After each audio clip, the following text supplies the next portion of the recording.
Assalamualaikum. Good evening to you all. How are you? Yeah, I'm also fine by the grace of Almighty Allah. সুপ্রিয় শিক্ষার্থীরা কেমন আছেন সবাই? আশা করছি সবাই অনেক বেশি ভালো আছেন। একটা ফ্রেশ মাইন্ড এবং মন নিয়ে আজকে আপনাদের মাঝে উপস্থিত হয়েছি।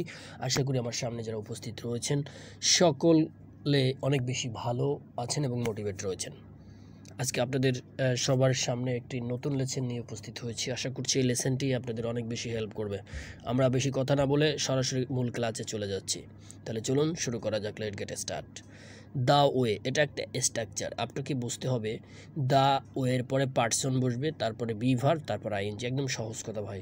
দ্য ওয়ের পরে যে কোনো একটা পার্সন নিয়ে আসবেন আপনি, অর্থাৎ সাবজেক্টকে নিয়ে আসবেন এবং বি ভার্ব বলবে অ্যামেজার। বি ভার্ব তো আমরা সবাই চিনি এবং অবশ্যই ভার্বের সাথে আইএনজি যুক্ত করতে হবে। তাহলে আমাদের সেন্টেন্সটা স্ট্রাকচারটা অনুযায়ী আমরা দ্য ওয়ে বসাতে পারি প্রথম, তারপর একটা person. The way you are হচ্ছে একটা বি ভার্ব এবং টকিং হয়ে গেছে। আমি আগেই বলছি ভার্বের সাথে আইএনজি যুক্ত করতে হবে। তাহলে এভাবে সেন্টেন্সটা মেক করা যেতে পারে, the way you are talking, যেভাবে তুমি কথা বলছো, যেভাবে তুমি কথা বলছো। অবশ্যই আমরা জানি এটা প্রেজেন্ট ফর্মে রয়েছে। Okay, the way she is reading, যেভাবে সে পড়ছে। একটা বিষয় ফলো রাখতে হবে, একটাই স্ট্রাকচার, বাট আপনাকে আলাদা আলাদা ভার ব্যবহার করতে হবে এবং অবশ্যই আপনার পার্সন মানে সাবজেক্টকে আপনার পরিবর্তন করে আপনি কিন্তু এই সেন্টেন্সগুলো মেক করবেন। আশা করছি বুঝতে পারছেন। The way she is reading, যেভাবে সে পড়ছে। Okay, the way I was speaking English, যেভাবে আমি ইংরেজি বলছিলাম। The way I was speaking English, যেভাবে আমি ইংরেজি বলছিলাম।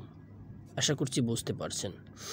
The way he is cooking, যেভাবে সে রান্না করছে। The way he is cooking, যেভাবে সে রান্না করছে। The way they are dancing, যেভাবে তারা নাচছে। The way they are dancing, যেভাবে তারা নাচছে। সুপ্রিয় শিক্ষার্থীরা, আমি আপনাকে যেটা সবসময় বলে থাকি এবং এখনও বলছি, আপনার কোনো বিকল্প রাস্তা নেই যে আপনি বুঝে ইংলিশে কথা বলবেন, এটার কোনো রাস্তা নেই। আপনি সব ভালো বোঝেন, বাট আপনি স্পিকিং করতে পারছেন না, আপনি কিছুই বোঝেন না।